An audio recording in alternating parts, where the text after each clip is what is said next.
நேற்று வீடியோலேயே சொல்லியிருந்தேன் உடுமல்பேட் வரைக்கும் திங்ஸ் வாங்க போகிறேன் அப்படின்னு. போயிட்டு அப்படியே வந்து மாமா வீட்டுக்கு வந்துட்டோம். சரி வந்து ஆத்தாவையும் பார்த்துட்டு போயிடலாம் அப்படின்னு சொல்லிட்டு.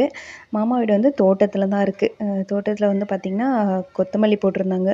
சூப்பராக வளர்ந்துருந்தது கொத்தமல்லி. நல்லா க்ரீனிஷாக பார்க்கவே ஆசையாக இருந்தது. சரி போகும்போது ஒரு கட்டு பிடுங்கிடலாம் அப்படின்னு சொல்லிட்டு அப்புறம் வந்து வீடு பார்த்துட்ருந்தோம். இது வந்து பார்த்திங்கன்னா ஒரே ஒரு குடோன் மாதிரி கட்டியிருந்தாங்க. ஷீட் போட்டு ஒரு சிங்கிள் இதாக கட்டியிருந்தாங்க. இப்போ வந்து அதுலேயே வந்து கிச்சன் தனியாக, பெட்ரூம் தனியாக பண்ணி டைல்ஸ்லாம் ஒட்டி மேலே ஓடுக்குமே வந்து டபுள் ஓடு போட்டு சூப்பராக ரெடி பண்ணியிருக்காங்க. பெயிண்டிங் எல்லாமே முடிஞ்சுச்சு. நான் வேலை ஸ்டார்ட் பண்ணும்போது வந்தது. அப்புறம் ஃபினிஷ் பண்ணதுக்கப்புறம் இன்றைக்கி தான் வரேன். எல்லா ஒர்க்குமே மாமா ஃபினிஷ் பண்ணிட்டாங்க. கர்டைன்ஸ் முதற்கொண்டு போட்டு எல்லா வேலையும் முடிஞ்சுச்சு. இனி பால் காய்ச்சி உள்ள வீட்டுக்கு வர்றது தான் பாக்கி. மற்ற எல்லா வேலையும் முடிஞ்சுச்சு. அப்புறம் கொஞ்சம் ஃபர்னிச்சர்ஸ், எலக்ட்ரானிக்ஸ் ஐட்டம்ஸ்லாம் இருந்தது. சரி அது வாங்குறதுக்கு டைம் இல்லை. இன்னொரு நாள் போய் வாங்கிக்கலாம் அப்படின்னு சொல்லிட்டு கிச்சன் திங்ஸ் மட்டும் வாங்கிட்டு வந்துட்டோம். மேலே பார்த்திங்கன்னா டபுள் ஓடு போடவும் சூப்பராக இருந்தது.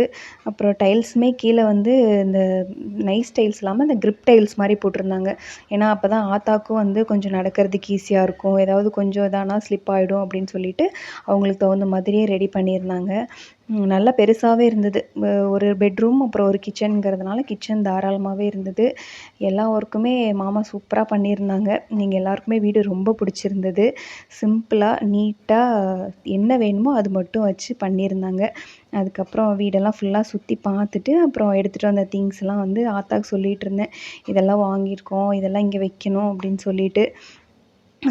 ஆத்தா வந்து நீ தான் வந்து அரேஞ்ச் பண்ணி கொடுக்கணும் அப்படின்னு சொல்லிட்டு இருந்தாங்க. சரி பால் காய்ச்சிட்டு வரேன் அப்படின்னு சொல்லிட்டு ஆத்தாக்கும் பாய் சொல்லிட்டு கிளம்பிட்டோம்.